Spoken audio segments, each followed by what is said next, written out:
I have been secretly testing my boyfriend to see if he's worth keeping, and he caught me last night. I, 21, am dating my boyfriend, 20, or at least I was, I don't know. I know I'm going to get called crazy and insecure for this and I get it, but I test my boyfriend anonymously to see if he's worth keeping. I love him and I don't want to find out when we're deep into our relationship that he's a bad person, so I will sometimes put him to the test through Snapchat and Instagram and Discord because he's a gamer. At least twice a month I'll make a fake profile on Snapchat or Instagram and use photos of random girls to test my boyfriend's loyalty, and or see if he has a type. I know it's wrong. I'll add him or DM him and write him flirty messages and ask him if he remembers me from high school. At first he used to respond more often, just crap like, "No, who are you" and stuff, but lately he stopped adding these girls back and responding to them at all. Yesterday my boyfriend was kind of cold with me and despite me asking several times, he refused to tell me if anything was wrong. My boyfriend is in a Discord server for a game he plays. I know he's in this server because I've used his computer and phone and seen that he's in it, and he regularly gets notifications for it and talks in it. My boyfriend didn't know this, but I have a Discord account and I had joined the server. I just wanted to see what kinds of things he was talking about in there and who he was talking to.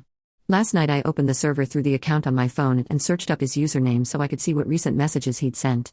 There was one from sometime around mid-afternoon saying he was having a crappy day. This was shocking to me because he denied there being anything wrong. So I put my fake account to use for the first time and DM'd him pretending to be a guy asking if he was okay and needed to talk. Eventually he replied with a short answer saying he'd be fine and thanks for asking.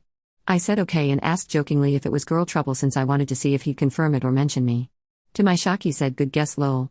I said been there, what's up? To which he did not respond. About 15 minutes later, I was getting restless and I made another account. I messaged him through that account saying I was having a crappy day too and said my girlfriend was fighting with me to see what he'd say. No response. He calls me 4 minutes later and tells me to cut the bull crap and that he knows it's me, that he's not stupid and is sick and tired of my detective work and caught onto it a long time ago. This gets us into a huge fight where he tells me to find another relationship to be insecure in. I'm crying begging him not to leave me and saying sorry over and over, but he won't listen. He says he needs a break and hangs up. I've sent him 12 messages today between iMessage and Snapchat and even Instagram and I've called him twice, no answer. Now I'm having anxiety attacks and I feel like I can't breathe. I know I was probably wrong for this, but I just feel like he makes it hard for me to know him and I have to resort to these things.